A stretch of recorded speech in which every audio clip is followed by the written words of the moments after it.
Greetings and welcome, I'm Ash, and today I'm here to recommend you Divinity Original Sin, a combat-oriented turn-based RPG that offers you a myriad of ways to blast away your enemies in either single-player or co-op multiplayer with someone who will hopefully remain your friend even after you accidentally lob a fireball straight into their nether regions.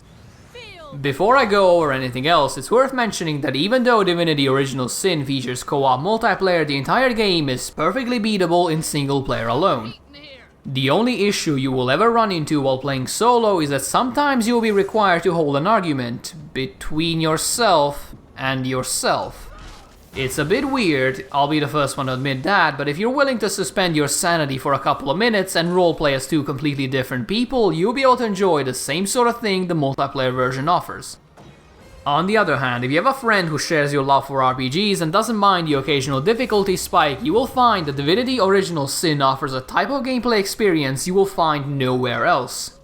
With rather difficult battles and friendly fire being permanently on, you will need to plan ahead, use the environment to your advantage whenever possible, combo spells and effects with devastating results, and most importantly, prop each other's weaknesses in order to ensure you actually make it out alive and not as a brand new chew toy for a zombie dog. You might accidentally hit each other every now and then, but as long as you don't make it a frequent occurrence, it'll be simply one of those things that make for a hilarious story down the line. For example, I still remember one moment early in the game when me, a mage, and my friend, a melee-oriented rogue, were fighting a bunch of bloated, disgusting zombies. Since they were proving to be tougher opponents than anyone could have expected, we decided to employ a good old-fashioned fireball scroll against them, as gas-filled zombies tend to light up as Christmas candles when touched by even the slightest ember. Unfortunately for my friend, we also learned that zombies tend to explode violently when you force feed them a generous serving of fireball, a realization that resulted in my friend getting completely engulfed in flames, and now desperately searching through his inventory for anything or anyone that might save him from his fiery demise. While he was scrambling to his backpack, I managed to remain calm and observant, and so I spotted an entire barrel of water just lying around in the middle of nowhere, an incredible stroke of fortune. Triumphantly, I used my telekinesis skill to lift the barrel up high and smash it over his head. Only to realize that a symbol I thought was water actually represented oil, and that I had just chucked an entire barrel full of easily flammable liquid on someone that was already struggling with a fire-based problem. Yeah. Whoops. While all of that seems like an elaborate joke that happens only once in a lifetime, the truth is that nearly every encounter in Divinity has some sort of environmental effect or interesting object placement that facilitates unique and exciting encounters. It doesn't always have to be fancy either, simply putting a hill or a couple of trees in the way will greatly affect the course of a battle, as will the addition of a single barrel of oil or perhaps a bunch of explosive enemies you can then teleport straight into the biggest cluster of enemies and detonate with hilarious results. Choice is the bread and butter when it comes to the combat in Divinity Original Sin. You not only have to make choices on which talents to take, which spells to learn, what class to play, but also make sure to use the appropriate spell at the most opportune time. And this is harder than it sounds because a single character can have upwards of 20 spells without even including grenades or other such consumable items. As you might imagine, there are some spells and combinations that are almost always good, spells such as the Fireball or Flaming Butterfly, but there is also an incredible amount of niche buffs and effects that have an enormous impact if used at the right time, and it is this process of figuring out the when and why that makes Divinity so compelling to me.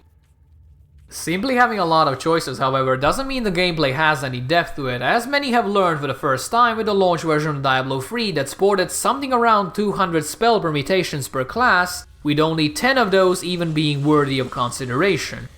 Thankfully, the combat in Divinity, especially on the harder difficulties, manages to be just the right amount of annoying that it forces you to think outside of the box, without ever becoming so annoyingly difficult that it makes you want to tear your hair out, chuck your mouse at a wall, and smash the hypothetical box with a very, very real hammer. The reason Divinity manages to do this is because the difficulty is handled through what I like to call the everything is equally unfair principle. You can create a massive storm cloud that stuns enemies for multiple turns if they are unlucky enough to be stuck within one, but on the other hand, they can do the same to you.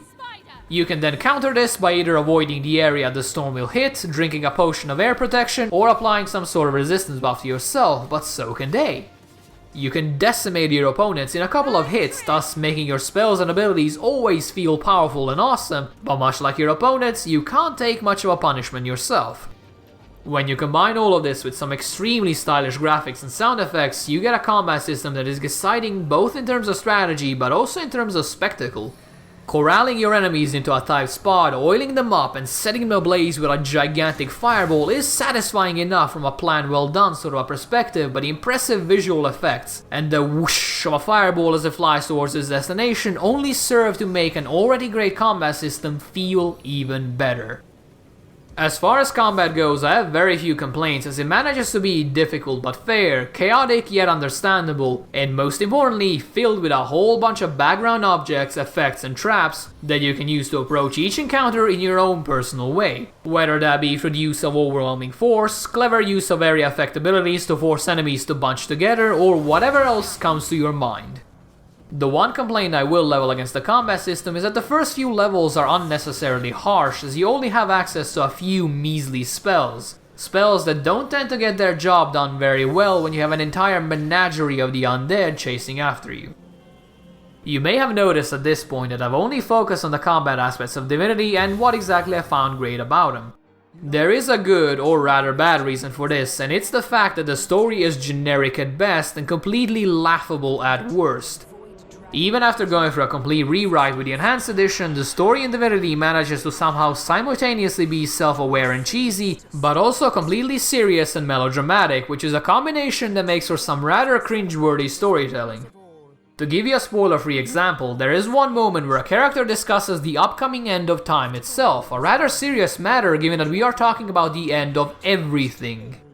The dialogue is adequately ominous and it foreshadows the arrival of some rather nasty things, but it is instantly followed up on by numerous crappy puns, one after another.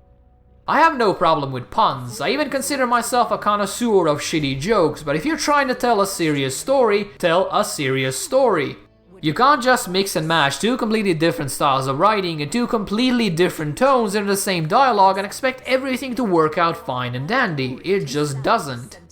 That short rant aside, the dialogue is not badly written and the background lore is genuinely interesting, so if you do decide to play Divinity, make sure to read all of the books you encounter, talk to the NPCs, and overall try to soak in the world and its atmosphere. Just don't expect the main story to ever go anywhere, because it most certainly will not. Divinity Original Sin is one of my favorite modern RPGs, a fact that I've proven to myself by playing through it 3 times now with the exact same class. The mixture of nasty encounters, great spell variety, and plenty of elemental combinations means that each and every encounter can go a completely different way depending on what sort of a tactical approach you choose to use this time around. I'll be the first one to say Divinity is not a perfect game, but if you're looking for an exciting combat RPG to play with a friend or even alone, there are very few games that do this sort of a thing in a better and more enjoyable way than Divinity. In other words, you should try Divinity Original Sin. It has managed to provide me with countless hours of fun and hopefully it will do the same for you. Thank you guys for listening, and if you enjoyed this, or even if you didn't, please do let me know, and if you would like to see more, you can either subscribe here, or you can check out the website, link down below. That one tends to be updated a bit more frequently. With all of that said, I hope you guys have a nice day, and I will see you soon. See ya!